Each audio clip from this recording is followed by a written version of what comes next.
nuclear energy and nuclear changes. It's gonna be a little different than chemical changes. All right. So remember what our atom looks like? Atom has a nucleus in the center. Why does this not want to draw? Nucleus in the center has protons. Boy, this. Okay, I got dead spots on my screen here. I don't know why.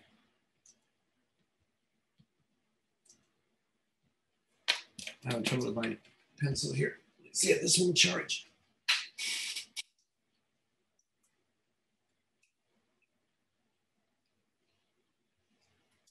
Give that all 5 minutes. All right. Remember the nucleus sits in the center.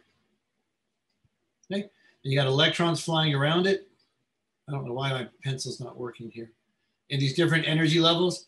And in the center, these are all positive charges. You have protons and neutrons make up your nucleus, and electrons make up the shells in the outside. So these are your protons and your neutrons. And that makes it the mass of the atom. Electrons really have no mass. Okay. So when you talk about our numbers, we're talking about protons and neutrons. Electrons are your chemical reactions. Protons and neutrons are your nuclear reactions, because you actually change the number of protons, but you can't do it in a chemical reaction. Okay. So when we're writing an element down, let's say we got bromine, we have Br, the number on the top left. If I can write a number on the top left. Holy cow.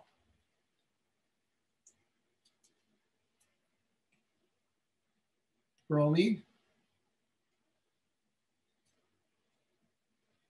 Well, this is.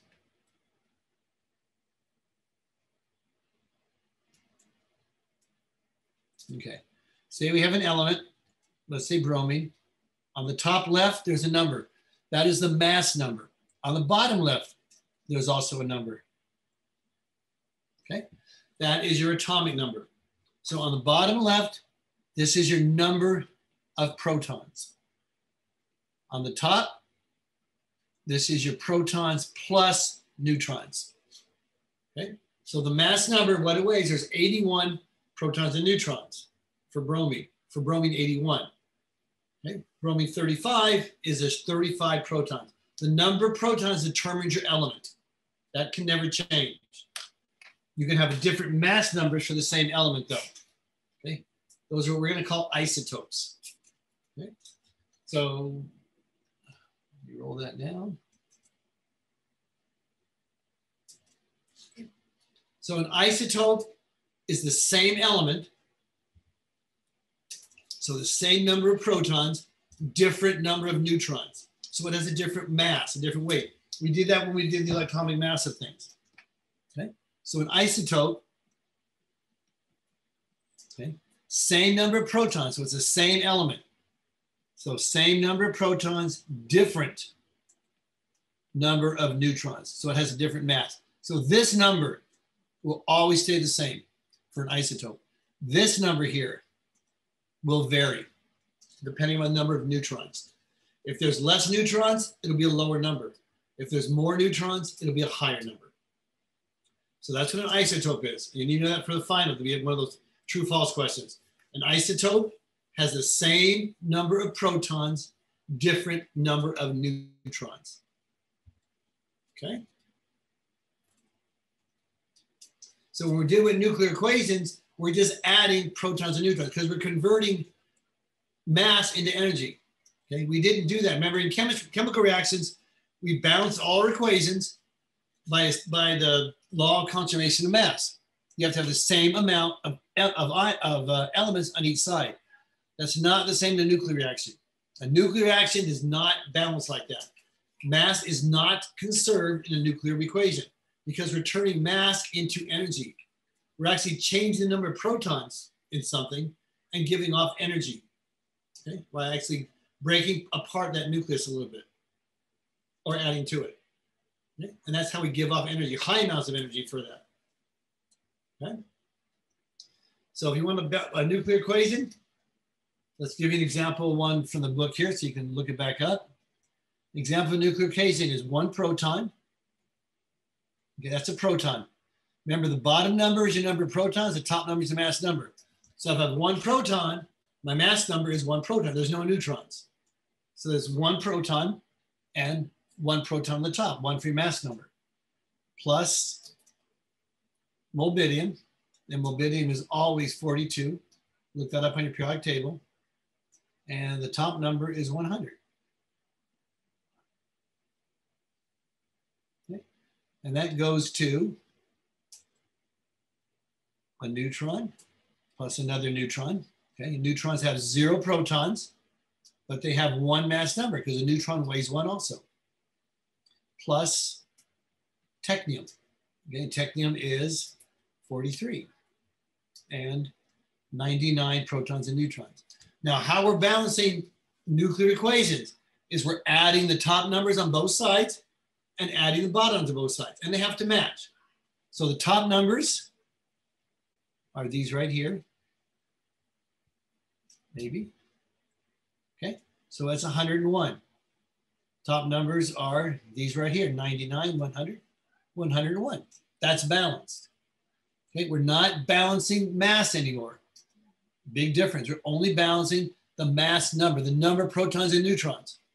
They'll be converted in different elements. So with nuclear chemistry, we can turn lead into gold. That's easy to do. It's just so energy effective. The cost effective with energy is not worth it. It takes too much energy to do that. So you can never turn lead into gold with a chemical reaction. That was the alchemist and all that. That doesn't work. With the nuclear reaction, you can, because you can change the number of protons in your element. Okay, and the bottom numbers have to balance. We have a 1 here. We have 42 here. That gives us 43. We have a 0. We have a 0. And we have 43. Okay, so now you balance. That's how we balance a nuclear equation. Okay, completely different than a chemical equation. Okay.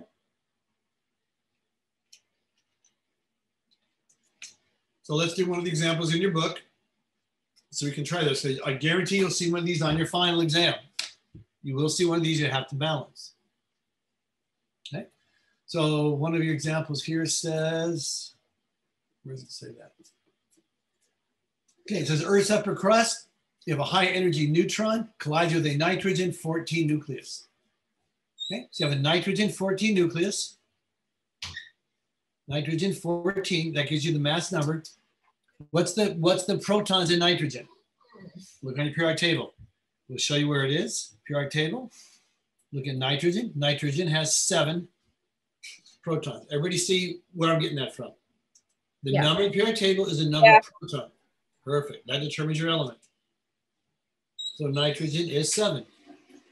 Okay, that's nitrogen 14. Okay, and it says it collides with a high energy neutron. Neutrons has 0 protons and a mass number of 1. Because the mass number is the summation. Do you need something? Oh, okay. Mass number is the summation of your protons plus your neutrons. So that's what it says. It says a high energy neutron collides with a nitrogen 14 nucleus. And it forms carbon 14 nucleus. Carbon 14, okay, is actually one form of radioactive carbon. So carbon is 14, and look on the periodic table, and a 6 goes down here. Okay. And it says, and releases 1 proton. So this is a proton. Proton has 1 proton and a mass number of 1. Okay, that's the chemical equation you would write for that reaction. Now, if I left off one of those, which I did on the final, you could tell me what it is. Say I left this number blank. I gave you all the rest of the information. I didn't tell you conversion. I could ask you what a conversion, and you'll be able to tell me, because the numbers have to match. Okay? On the top, put this back on. All right, let's do the top numbers again. Top number is 14 and 1. That gives you 15. 14 and 1 gives you 15. Bottom numbers, let's use a different color, blue. 7 and 0 gives you 7. 6, and 1 gives you 7. Most students really like balancing equations this way. They tend to make half the test on all these things like this. Because all you gotta do is make sure the numbers equal each other. All right? So that's how you balance a nuclear equation. And we'll do more practice in just a second here, identifying some of these other ones. So this is all radioactivity. Radioactivity means something's breaking apart. It's decaying. Okay? It gives off certain protons. And there's certain types of decay. There's alpha radiation, beta radiation, and gamma radiation. Alpha radiation is just huge, slow moving. You can stop it with a piece of paper. Okay? It won't penetrate paper. It's just a big particle. Beta radiation, you can stop with a piece of wood. Okay? It's a little bit higher energy. Gamma radiation has no mass at all. It travels through anything. It needs like 6 feet, I think 3 feet of lead to stop it. Okay? So gamma radiation is the area we use for medical x-rays. That's the ones that's given off in a nuclear blast. That's the damaging one. That goes through anything and can penetrate. I mean, you look at alpha radiation, you're close and stop it. Okay? So if you're using different, like say we're implanting iodine-131 in a patient, okay, for thyroid cancer. Okay? If you use alpha radiation, it wouldn't penetrate, it wouldn't go out of the body. Gamma radiation does go out of the body. The body would stop it from penetrating, so it would stay in the body the whole time. So it depends what you want to do it for, it depends what type of radiation you want to use. So alpha radiation emits what's called an alpha particle. An alpha particle is a helium atom with 2 protons and 2 neutrons. So it's a mass number 4. That's an alpha particle. So in alpha radiation, that's what's given off, which is a very large particle. Okay?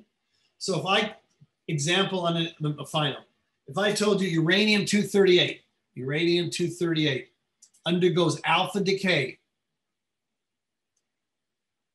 okay, what product is being formed? What's the product formed? That'd be a typical question. What's produced? So uranium-238, you're right, uranium-238.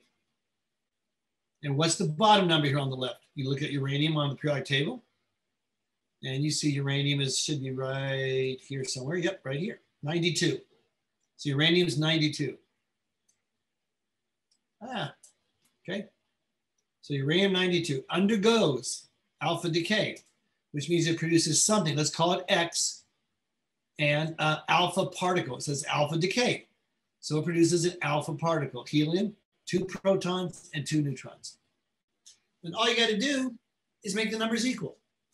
You have 238 on the left side for the top. So you got to have 238 on the right side. So the top number on X has to be 234, right? This has to be 234 because it has to total 238. And the bottom number has to be 90 because it has to total 92. Because all these numbers, these 2 numbers, has to equal this one.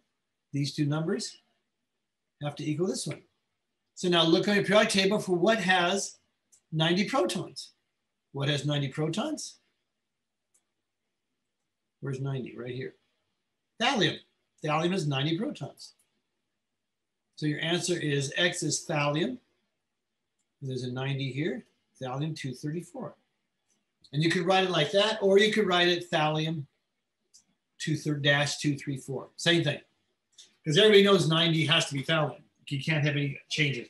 The only number that can change is the mass number. Okay, does that make sense? So everybody can do that. You see it on the final exam. Yeah, that makes sense, actually. All right. Most students really like this one. They say, why don't we balance all equations like this? Right. I know. You just add them together. Top numbers have to equal, bottoms have to equal. Chemistry is That's it. All right. So let's do another alpha decay one. If we have alpha decay, let's say I gave you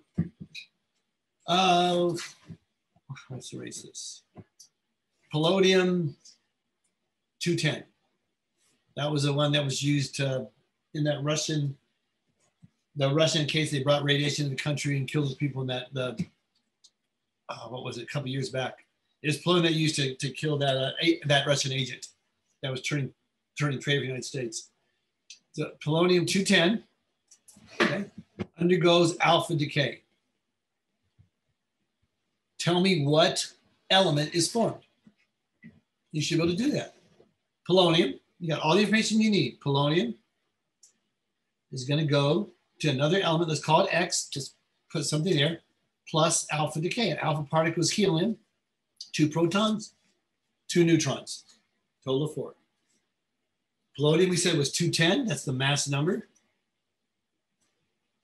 And polonium, look on your periodic table. Is it 84? What's that? 84. Polonium is 84, right there. Perfect. Right there. Polonium is 84. So put polonium 84. So now tell me the numbers. What's the top number for X?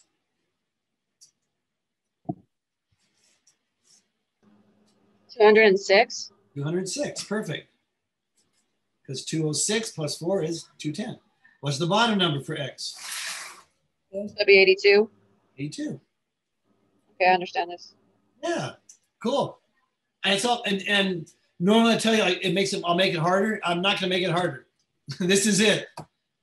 It doesn't get any harder than this. You just add the numbers and you make sure they're the same. I promise you, it doesn't get any harder than that. And then you have to know what X is. X is 82. If you look up 82 on the periodic table, 82 is lead.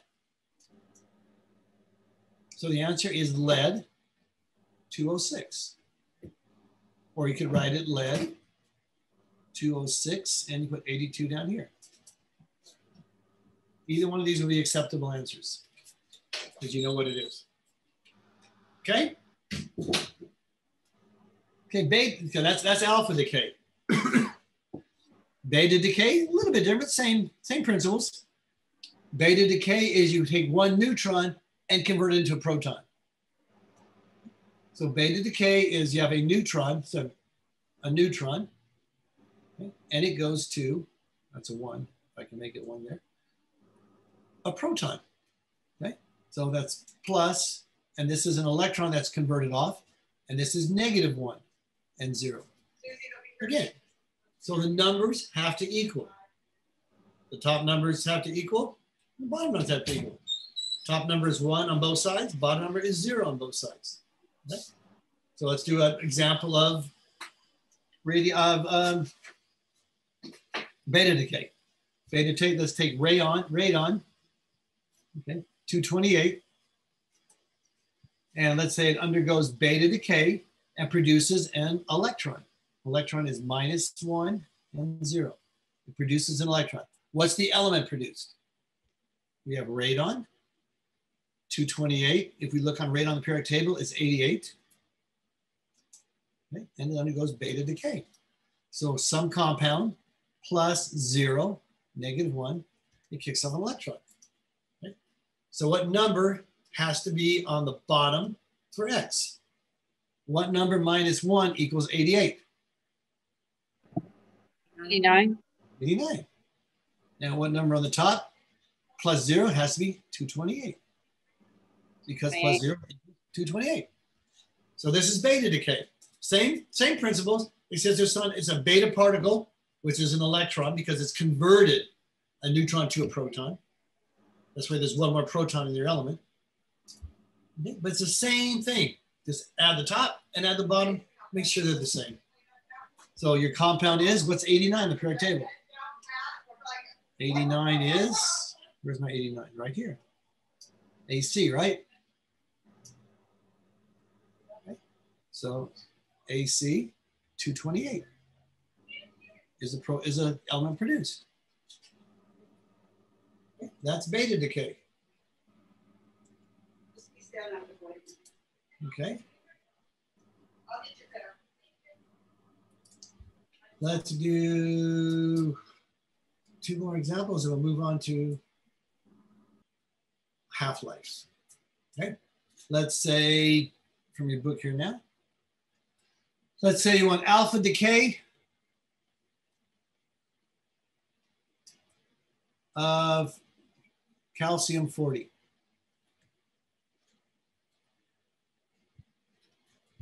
Okay? Write the balanced chemical equation.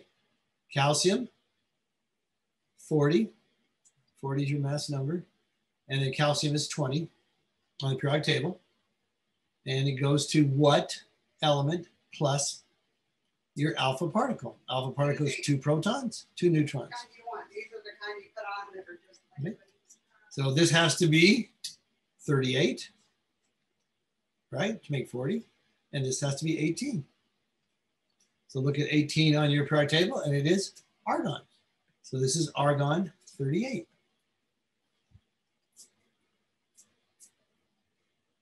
Oh, whoa, I made a mistake. That's 4, sorry. It's 2 protons, 2 neutrons, that's 4, so this is 36. Make sure you don't make dumb mistakes like that on your test. Argon 36, because alpha particle is 2 protons and 2 neutrons. So it has 2 protons and a mass number of 4, which is your protons plus your neutrons. And 36 and 4 is 40, 18 and 2 is 20.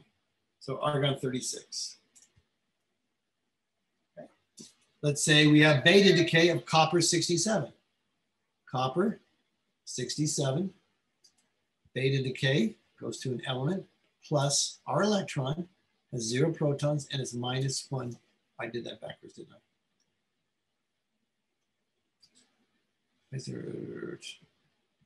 Okay, X plus my electron. Electron is -1 because we're losing a proton. We're converting into a proton. Okay, so the top number has to be 67. Bottom number has to be 1 greater, 30. 30 is zinc. So it has to be zinc 67 is from beta decay of copper. That's it. Okay. Just have to add the top and the bottoms together. All right, we're going to talk about half-lives. Half-lives are a way we measure radiation. Okay, our half-life is just as something decays at a certain rate. So if you have 40 pounds of something, the amount it takes for decay to 20 pounds is a half-life. Then from 20 to 10 is another half-life. 10 to 5 is another half-life. 5 to 2.5 is a 4th half-life. So every half-life, you lose half the amount of material. And half-lives differ for all the different elements. You know, carbon-14 decays at a radio half-life of about 5,280 years is a half-life. Iodine is, I think, 8 days is its half-life. So everything has a different half-life. But Kappan half-lives are really simple. I mean, let's start with 100 grams of carbon-14. 100 grams carbon-14. What do we have left after the first half-life?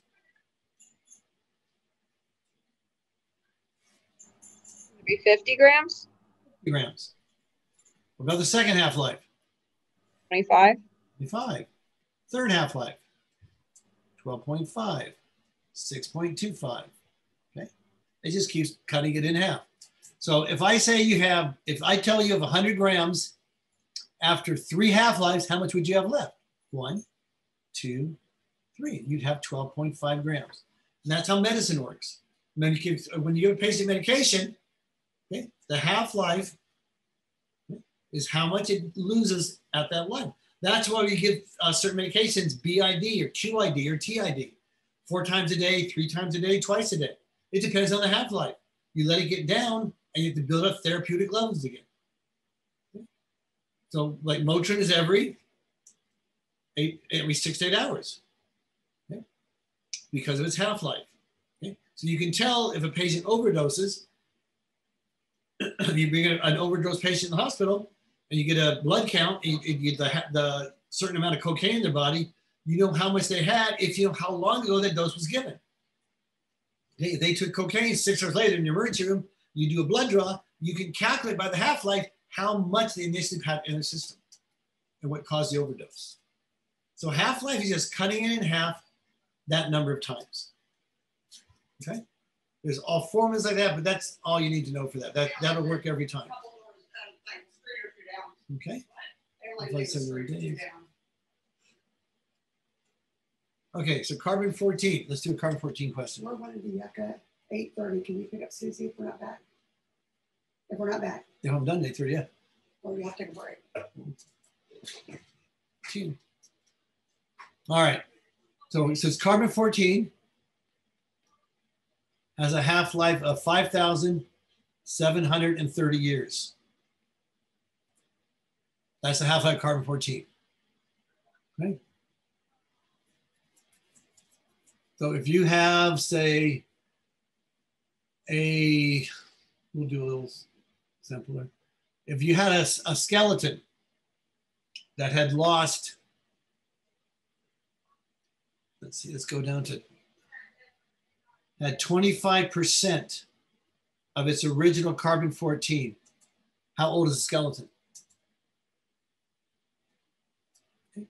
So we went 100% to 50% to 25%. So how many half-lives has it undergone to reach 25%? 2. 2 half-lives. So the skeleton that you're looking at is 14, 11, roughly 11,460 years old. That's how we date things. That's what's called carbon dating. You go through and you determine how many half-lives has gone, and you know the half-life of the material, so you can tell how much it has gone, how much is gone.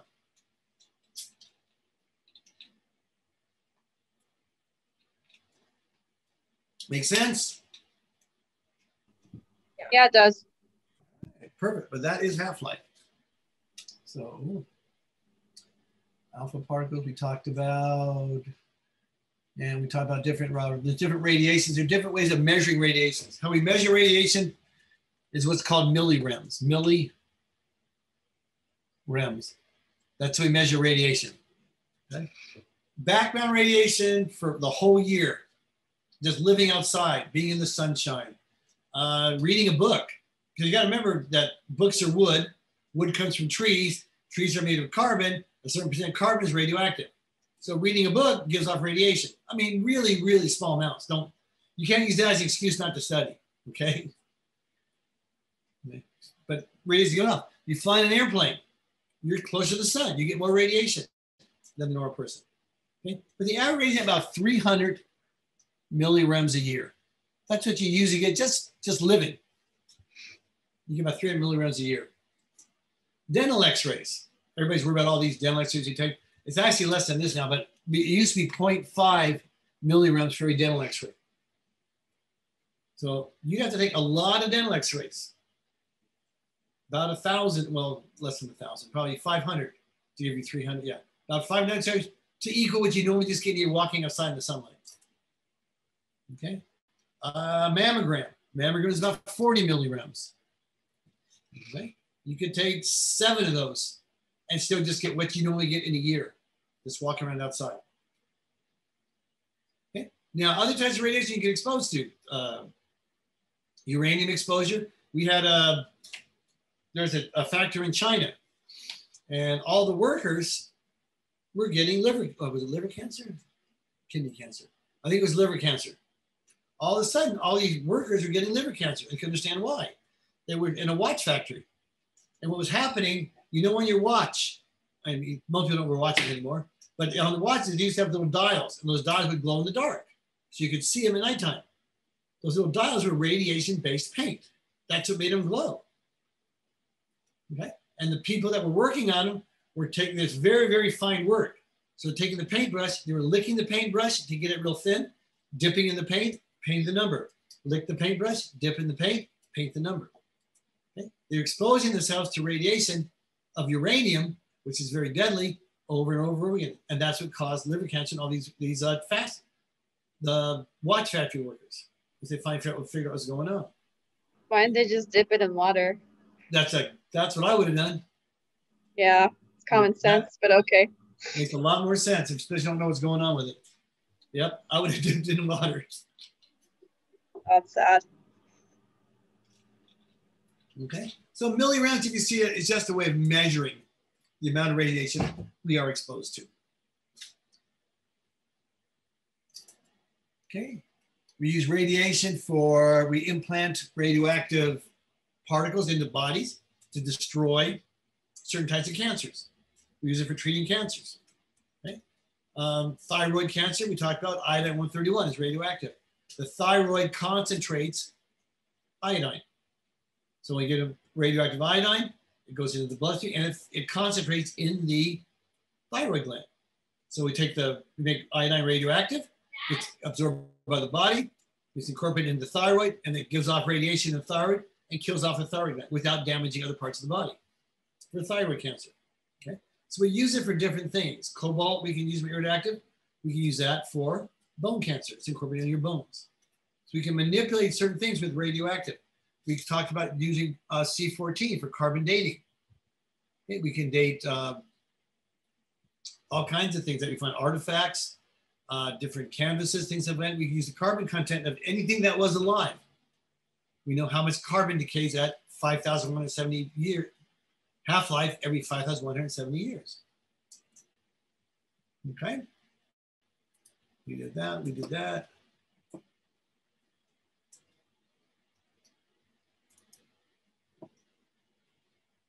All right. So let's say you had a plant you're observing that dies off, and let's see companies. Say you have 0.140 grams of carbon inside this plant. Okay, and let's say you want to know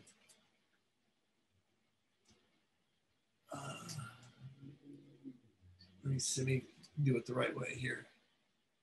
Let's say you do it so the numbers are going to work out right.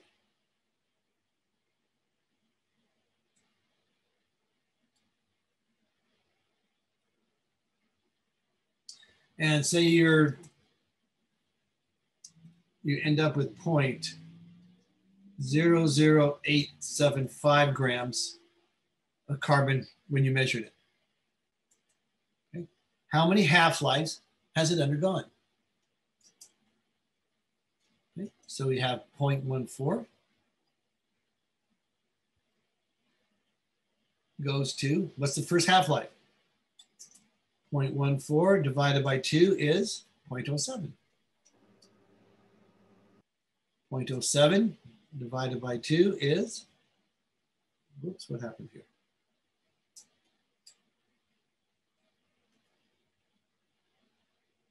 .035. 0.035 divided by 2 is 0.0175. And I'm hitting all the wrong numbers right, calculator. 0.0175, I hope I did this right. Divided by 2 equals 0.00875. That's how many grams you've got left. Because half-life just cuts the number of grams of the radioactive element in half. So half of 0.14, half of 0.07, etc. So how many half-lives has this undergone? 4. To do it, 4 half-lives, right? Perfect. 1, 2, 3, 4. So if that's our measured value, how old is the plant that we're looking at? How old is the fossil of that plant? Okay, it's undergone 4 half-lives, 5,170 years per half-life, times 4. 20,000 years old is the fossil of that plant by measuring the carbon content. That's how we use carbon dating. And you do that anything that was alive, because everything that's alive is carbon incorporated into it, because it has that cellular respiration. And our sugar plus oxygen breaks down to CO2 and water, and sugar has carbon in it. And a certain percentage of that will be carbon-14, which is radioactive. Okay.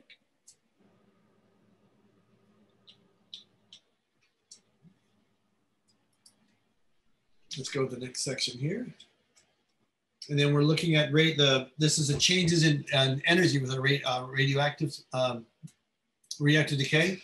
So we're changing the mass to give energy.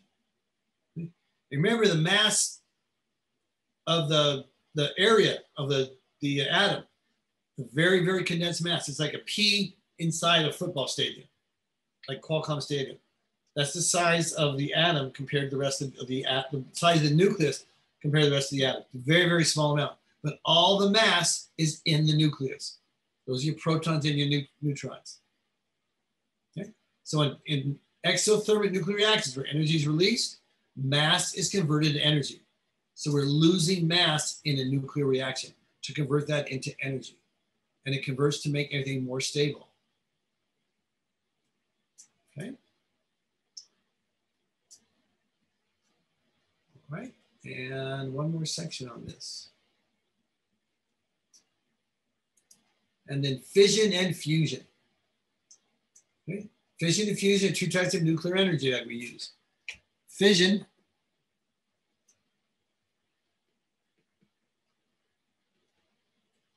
is the breaking apart into two or more particles.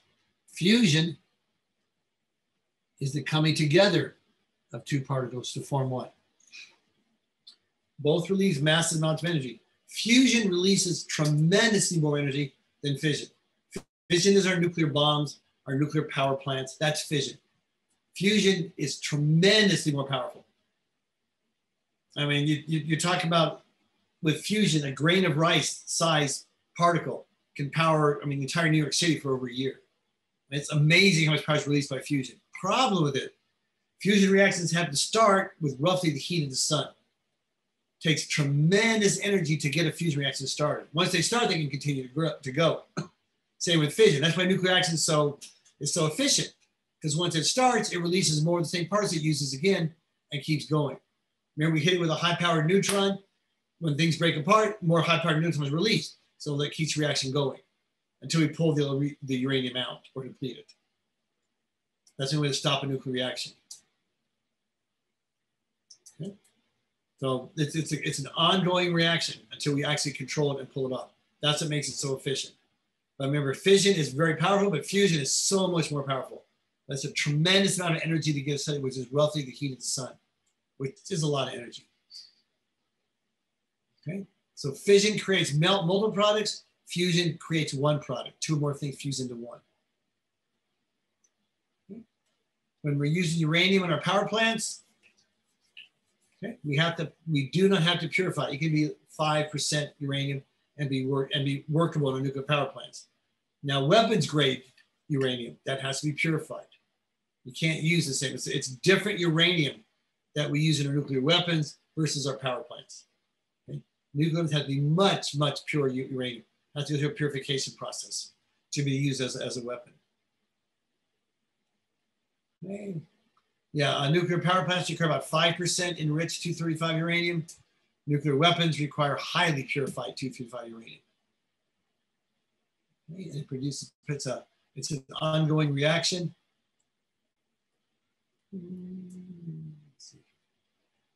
Yeah, it takes huge amounts of energy to produce a fusion reaction.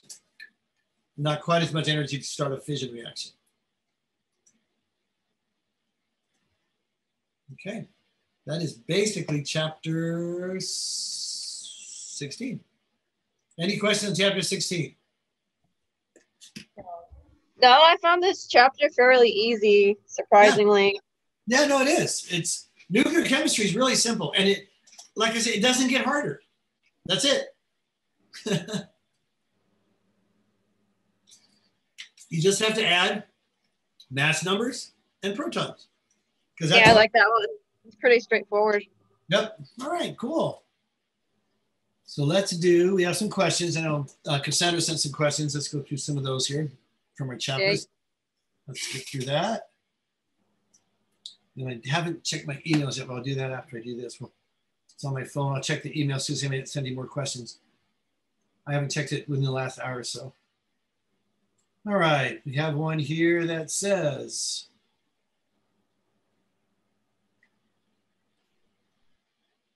oh, come on. I can never do this on my phone.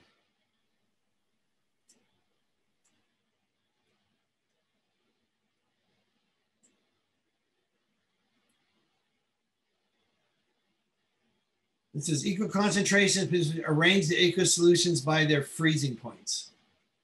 Assume equal concentrations. Okay, you want to arrange them by their freezing points. You've got K potassium phosphate. You have got potassium nitrate and lithium sulfate.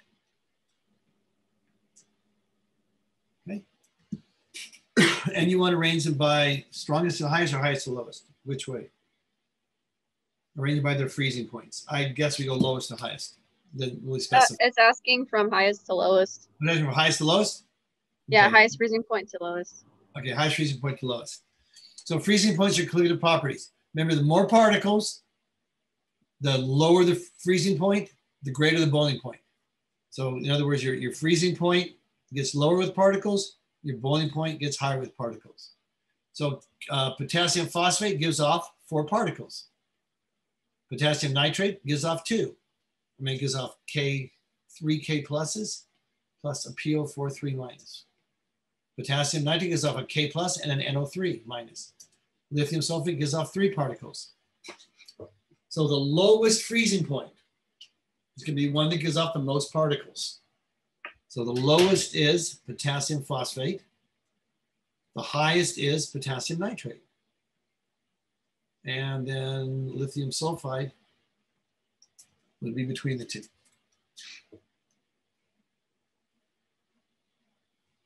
that make sense? Yeah, that makes sense. Okay, perfect. Come on, phone.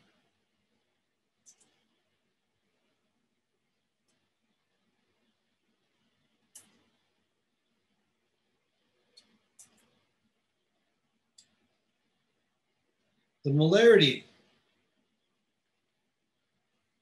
I think we can never do this again to show up. Molarity of a 0.2 mole solution of sulfide and 1.20 liters of solution. You got the molarity part, right? Yeah, I got the first part right of that question. The second part I didn't. Okay, calculate the molarity of 32.1 grams magnesium sulfate and 955 milliliters of solution. So calculate the molarity. Okay, 32.1 grams, 32.1 grams magnesium sulfate in 955 milliliters. 995, 955. Okay. Molarity is moles per liter, right? So you got to convert this into, here we go, into moles. So I got 32.1 grams. How many grams per mole? Magnesium is, Mg is 24. Sulfur is 32, right? Yeah, 24 and 32. So 24 is magnesium, 32 is sulfur, rough, approximately. You can get a little more accurate later on if you want. And 6 and 5, so 56 grams per mole. So we have got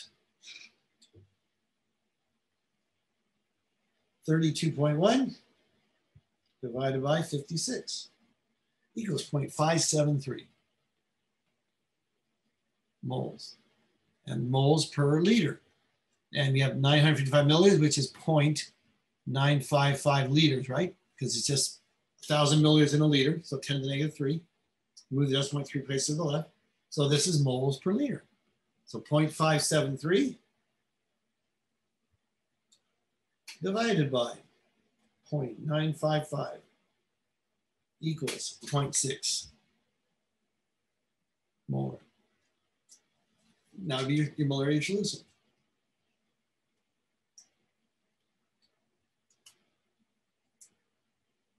Oh, it's because I didn't round it up. I put 5.96 and I should have rounded it up. Okay. 5.9. What did you have? Yeah, 5.96. The decimal point in the wrong place. Yeah, I don't know what I did there. Yeah.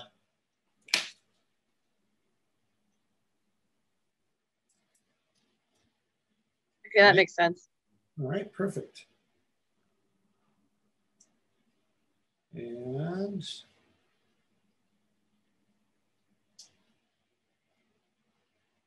calculate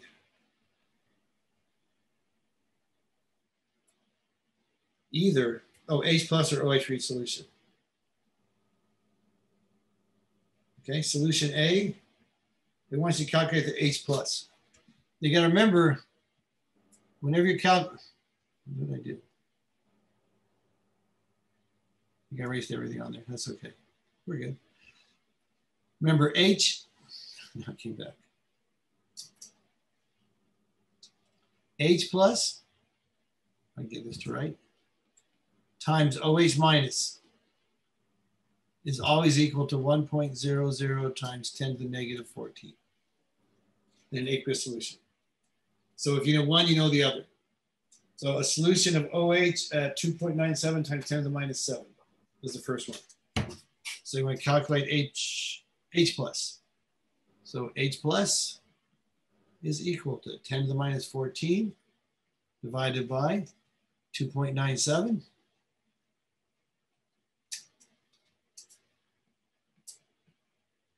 (2.97) times 10 to the negative 7. Okay.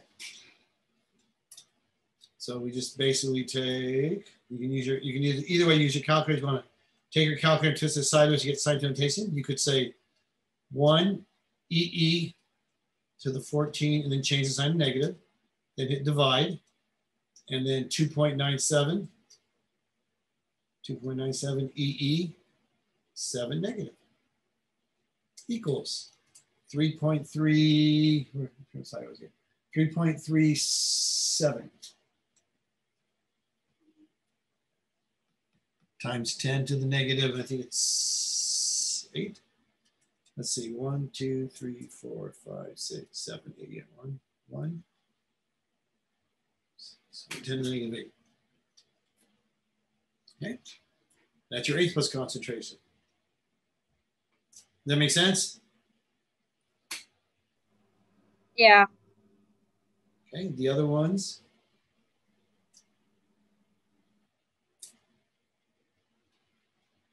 It gives you H plus and you want OH. Okay, so OH on this one equals 10 to the minus 14.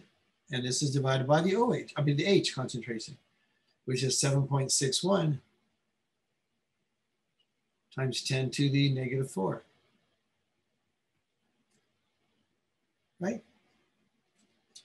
7.61 times 10 to the negative 4. Okay, so do the math again. 10 to the negative 14. Let's get back to my calculator here. So 1 EE 14 minus divided by 7.61 10 to the negative 4 equals 1.31 times 10 to the negative, is that 9 or is that 11? Let's see.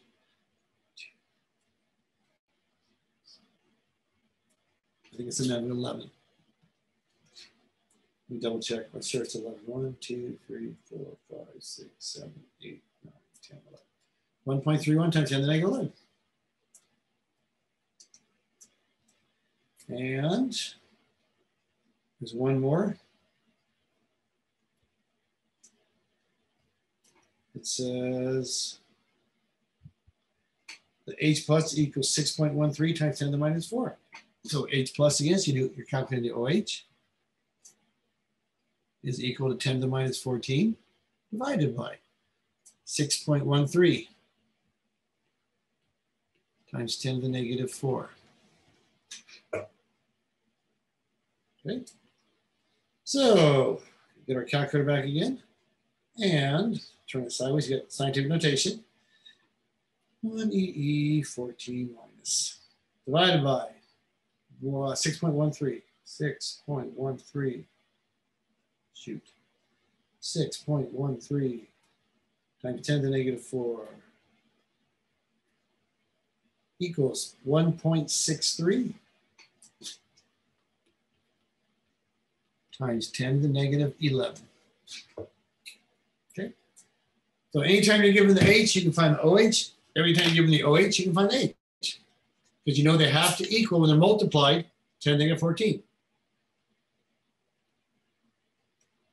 So just take 10 to the negative 14 and divide by Well, when you give them.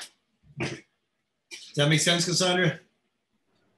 Yeah, and then it's asking another question at the bottom. It says, which of these solutions are basic at 25 degrees Celsius? Okay. If it's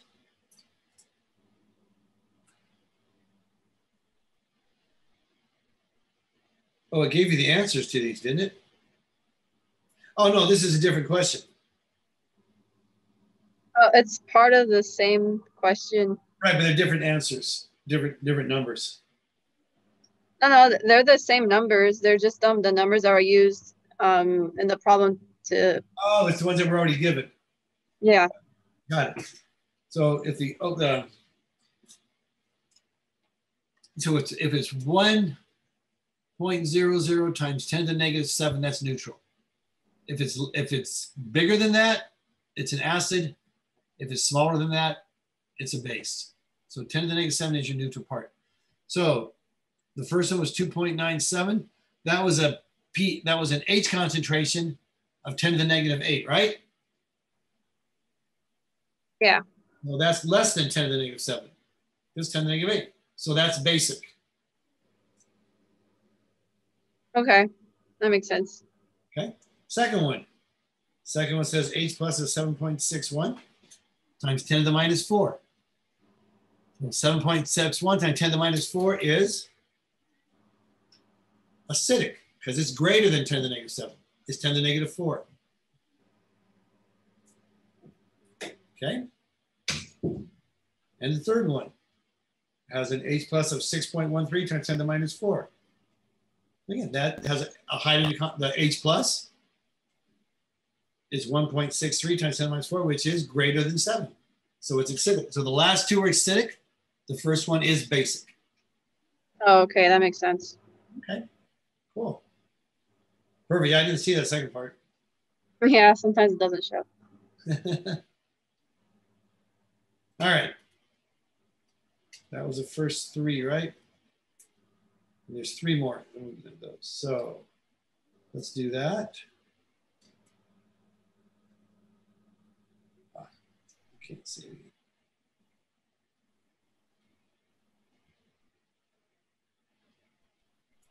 It says calculate the OH and the pH of a solution with an H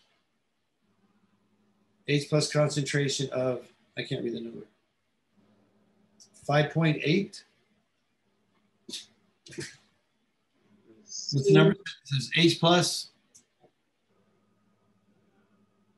equals something. It's right at the top of the screen. 5.8 times 10 to the minus 4. Is that right? 5.8 times 10 to the minus 6. Minus 6? Yeah. At 25 degrees Celsius. Yeah, that's fine. So you want to calculate the OH and you want to calculate the pH, right? Yeah, it says calculate the OH negative and the pH of a solution with the H plus. Okay. All right, so let's do the pH. pH equals minus the log of the H plus concentration. So minus the log of 5.8 times 10 to the minus 6. And that equals, let's go to our calculator. And it's 5.8 times 10 to the minus 6.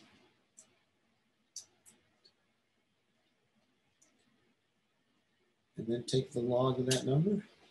Oh, shoot, I have to hit equals first. 5.8 times 10 to the minus 6. 5.8 BE 6 negative equals. And then you get the log of that number. 5.24. So the pH equals 5.24. Okay, just hit log that 5.8 times negative 6 and then take the negative sign of that. And it's 5.24. Okay. And the next one says calculate the OH concentration. Again, the OH concentration is 10 to the minus 14 divided by that H concentration, which is 5.8 times 10 to the minus 6. So 10 to the negative 14, our trusty calculator here, divided by 5.8 times 10 to the negative 6, divided by 10 to the negative 6, equals 1.72 times 10 to the negative 9. Actually, 1.7. 1.7 times 10 to the minus 9.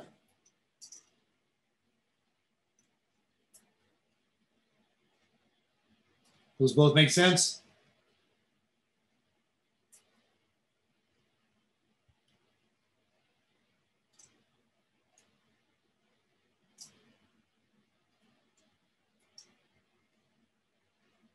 So far, so good?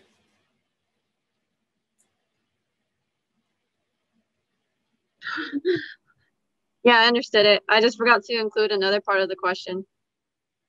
Okay. And you want the bottom part too?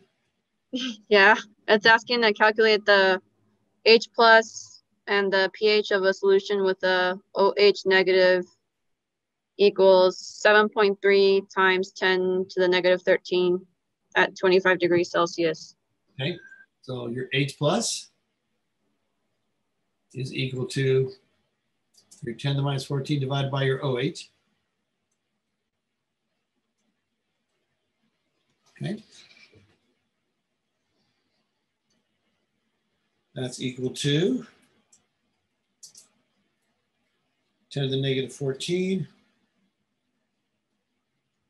divided by 7.3 times 10 to the minus 13. And it's 1.37 or 1. How many we did this? Tuesday we did this. 1.4 times 10 to the negative 2.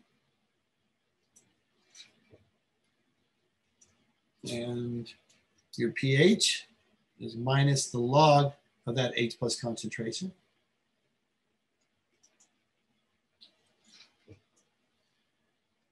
Which is, you have 1.4 times 10 to the negative 2. 1.5.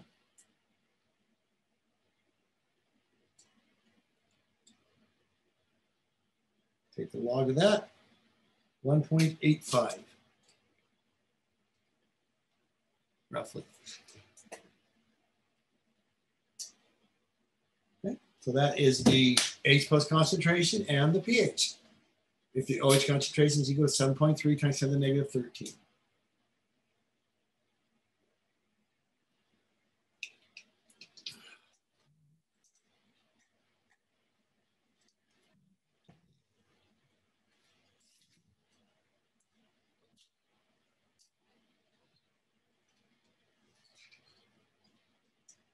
Does that make sense?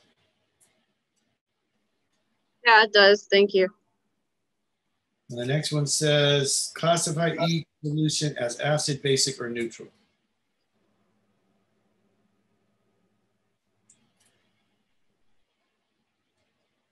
Okay, so acid, basic, or neutral.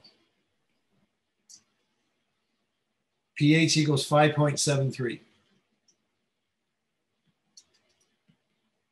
This is acid, because it's less than 7. Less than 7 is acid, greater than 7 is basic. OH concentration is 3.4 times 10 to the minus 4. That gives you an H plus concentration of 10 to the minus 11, which is less than 10 to the negative 7, so that has to be basic. So OH equals 3.4 times 10 to the minus 4.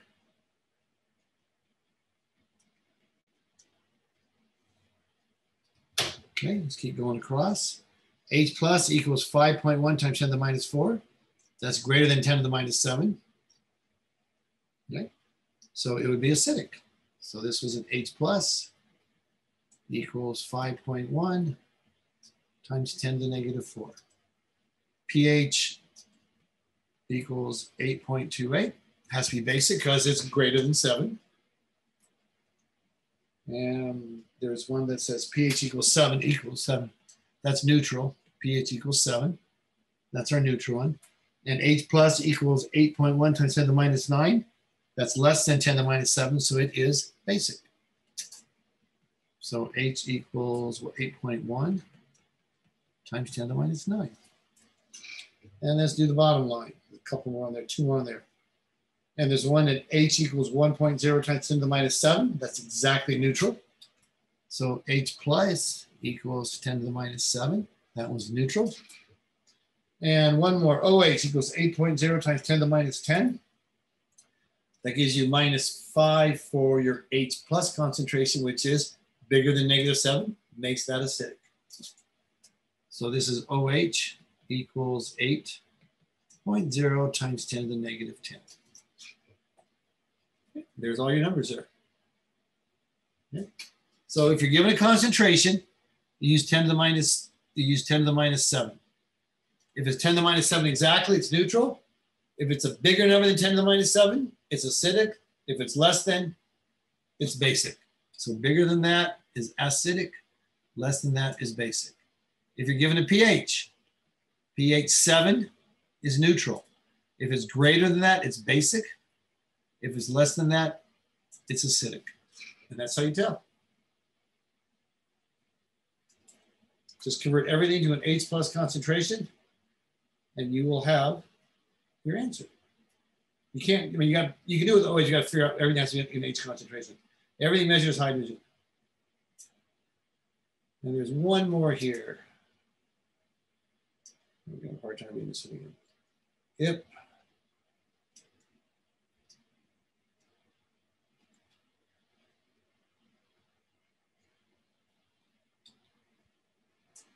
$30 milliliters of H2SO4. So 30 milliliters of H2SO4. Gosh, I can't write on this. 30.00 milliliters sulfuric acid.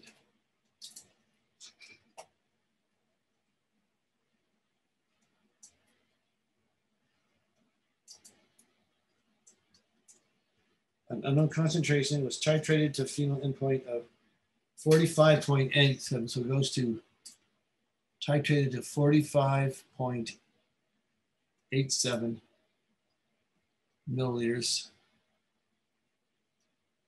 of NaOH of 0.1193 NaOH. What is the concentration of H2SO4? Okay, you can find the number of moles.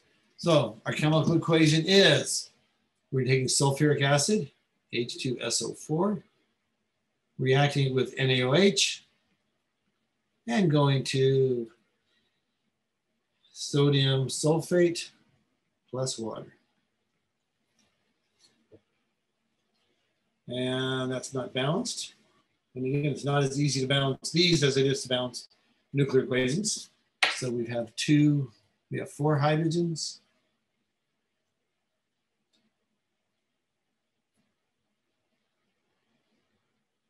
Two there, 4 hydrogens, 2 oxygens, 2 oxygens, 1 SO4, 1 SO4, 2 so. Okay, now we're balanced. So we have got, okay, we're starting with 45.87 milliliters of sodium hydroxide. Okay, we know we got the molarity of 0.1193. So I can convert milliliters to liters because molarity is in moles per liter.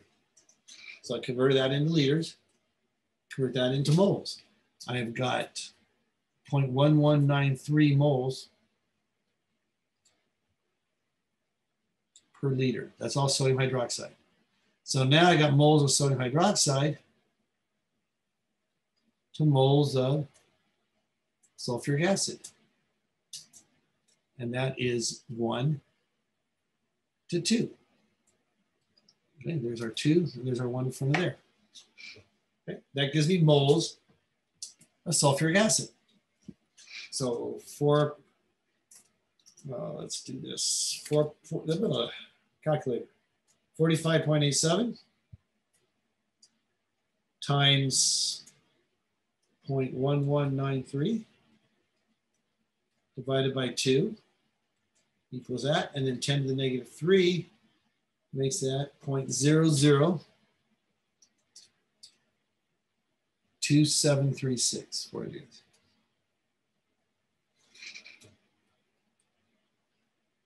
Okay, that's how many moles of sulfuric acid we have. So we have 0.002736 moles, and that is in 30 milliliters.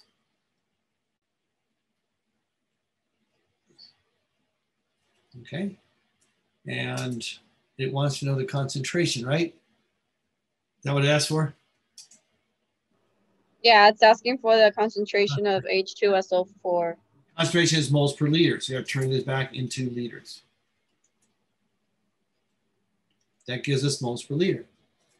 So 0.0, let's go to 0.002736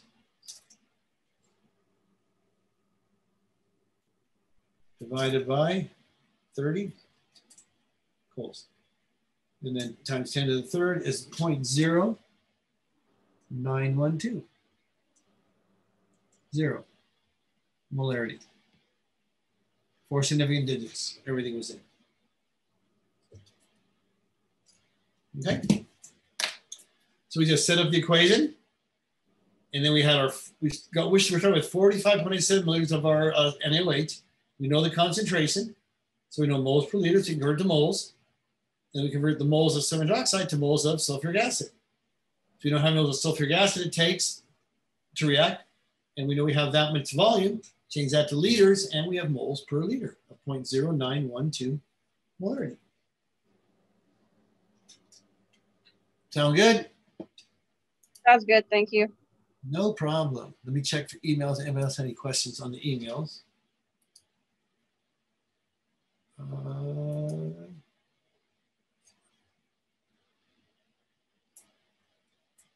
Let's see, Zoom, no reply.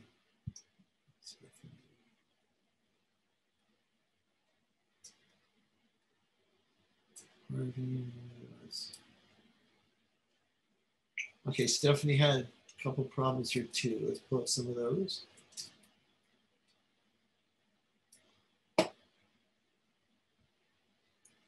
Let's hit this. Okay. Oh, I guess I'll put this whole thing over here, not just that.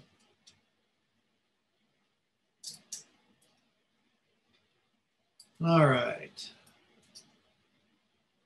Pull this up on the screen here. It says, convert the given lengths from the derived units to meters. Some of the conversion factor problems, okay?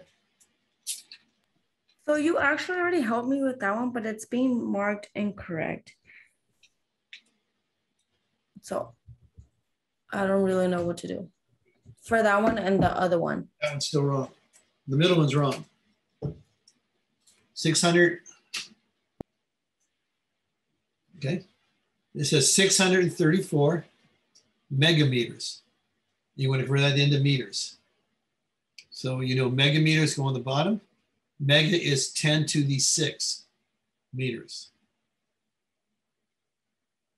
Okay, mega means capital M is 10 to the 6. So it's 634 times 10 to the 6. With the scientific notation becomes 6.34 times 10 to, they make this smaller by 2, make this 10 to the 8 meters.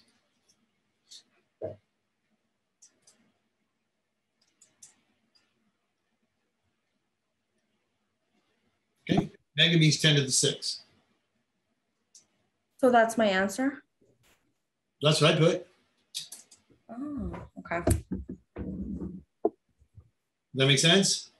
Yeah, it does. Okay, and the other ones are right. Yeah, just look up with capital M, and that means 10 to the 6.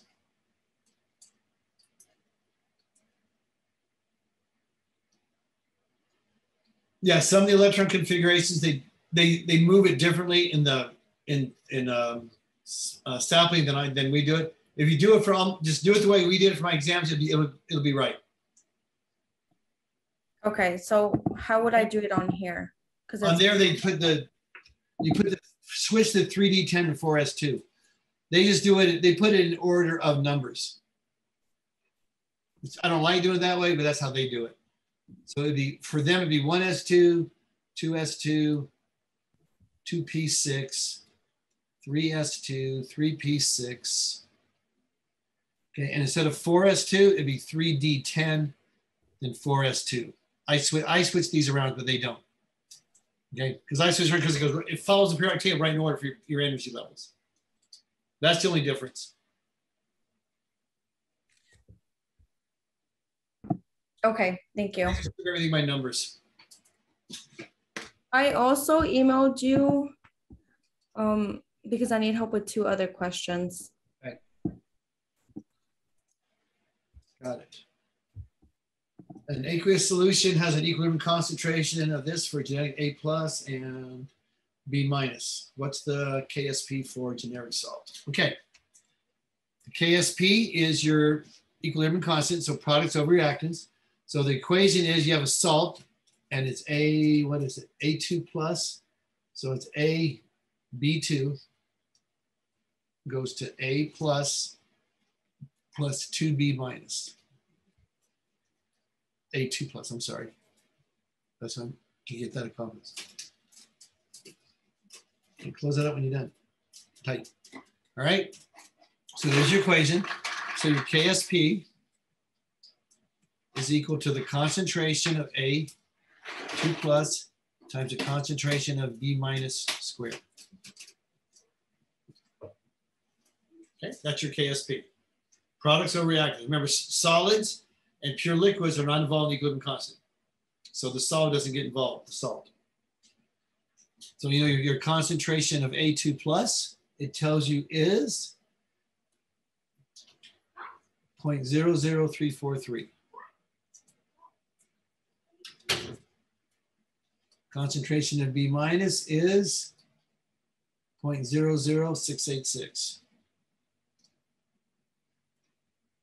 squared. Okay, so do the math. 0.00343 times 0.00686 squared.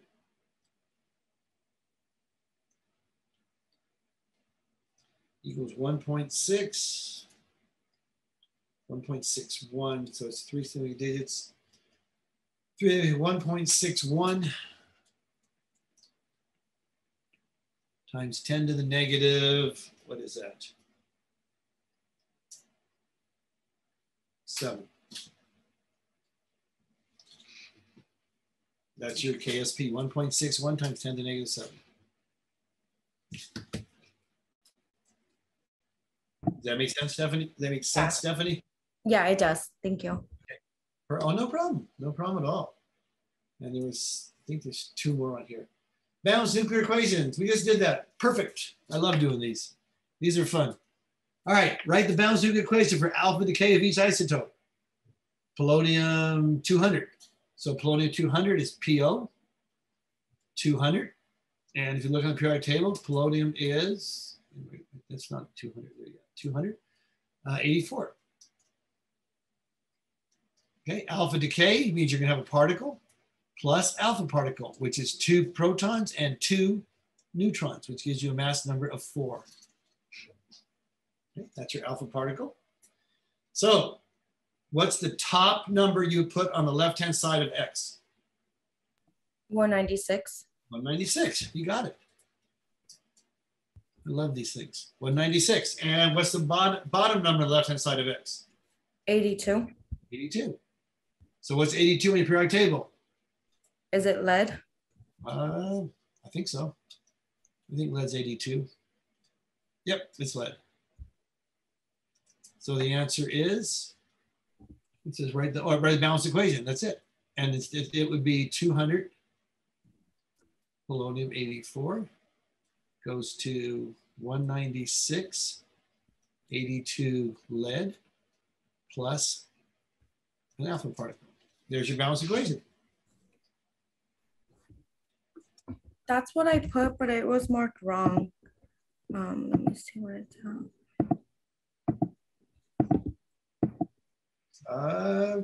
Sometimes you have to make sure the spacing is done correctly because it's really special about that. Yeah, it looks like there's not a space between the plus and the 4/2. Sometimes it confuses it. Or sometimes you just have to like clear the whole thing and redo it all over again. Yeah, but it is right. Okay. It is right. It's correct. Okay, and I think the other one I couldn't see. There's the other one. I actually already did the other one right now. Okay, everything's good. That's all good then? Yeah. Okay, perfect. Thank you. I had another question if nobody else has one. Sure, go ahead. Yeah, I just sent it to you right now on your phone. Oh, didn't hear it beep, but that's okay.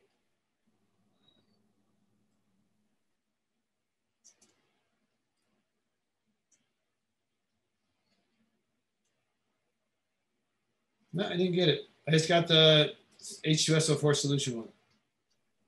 Oh. That's the last one. Okay, well it says Go ahead and read it to you real quick. Yeah. polymethyl methyl acrylate PMMA, more commonly known as acrylic glass, has the formula, and then it shows this. And it says draw the monomer given that this polymer forms by addition polymerization. Include all H atoms. Okay, is there a chlorine in it? If I remember right? No, it's just carbon, and then it's oxygen, and then it's CH3, and then it has H3C.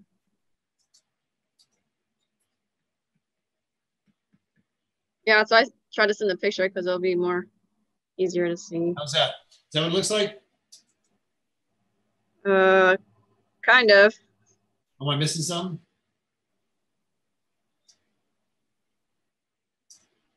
You send the picture. So I thought that was it, the polymer.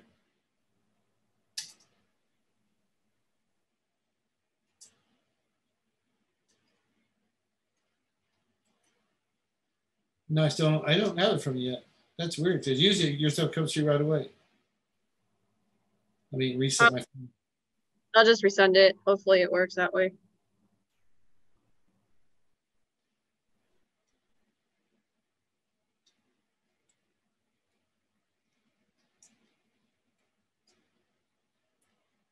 You get it? Not yet. That's funny because your stuff usually comes through real quick. I didn't hear it ding, yeah.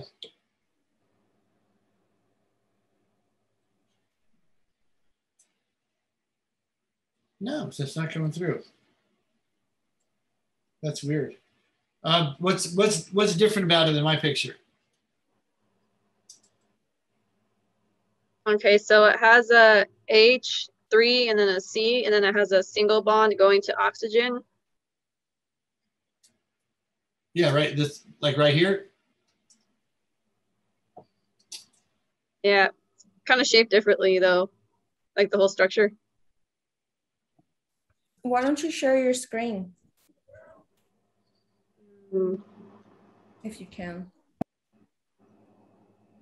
Let me see.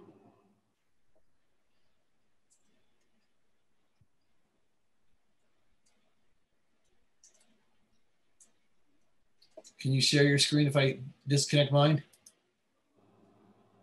I think so. I'm trying to see how to figure that out.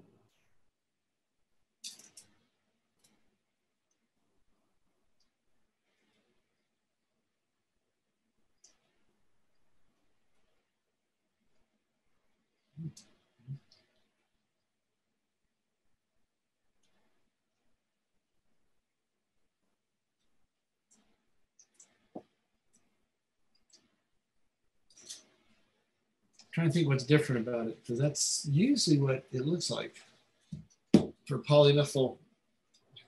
Can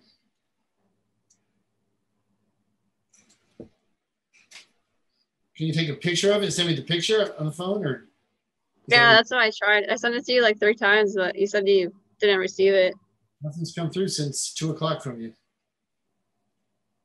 Weird. That is weird because my usually getting right away.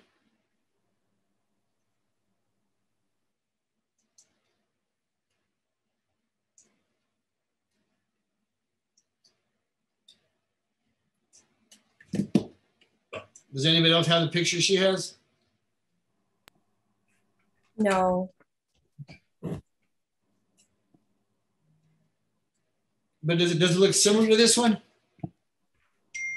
Oh wait, it just came through. Some just came through. Clicked.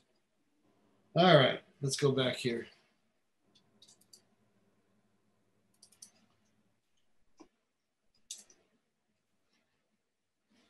Here we are.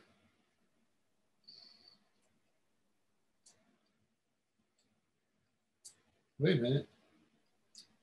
No, yours didn't come through still. Something kicked through. What, are you sending it? Oh yeah, because I noticed that since you're on my contacts, it shows up on WhatsApp too. Oh, okay. I got a WhatsApp app too. Okay, I got it. Yeah, it's easier to send things through there. So I just figured. With my kids in Ireland, that's why I connected with them. We always do WhatsApp. Okay, got it. So it's a little different. So CH3 O C double bond O bonded to C CH3 C H, and this unit here is repeats. That's it? Yeah, does it matter for the first one? Because you said CH3, it actually says H3C. Same thing. Is it the same thing? Oh, okay. Just want to make sure. Yeah, same exact thing. So the monomer is a unit that repeats. So it's an addition reaction with double bond. So all this would be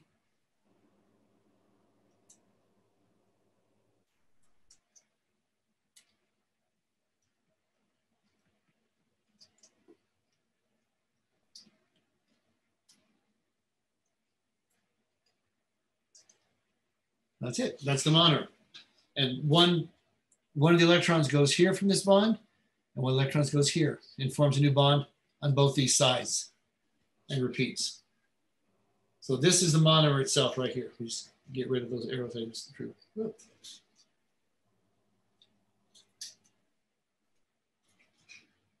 So this right here is the monomer. It opens up that double bond by an addition reaction and adds onto it.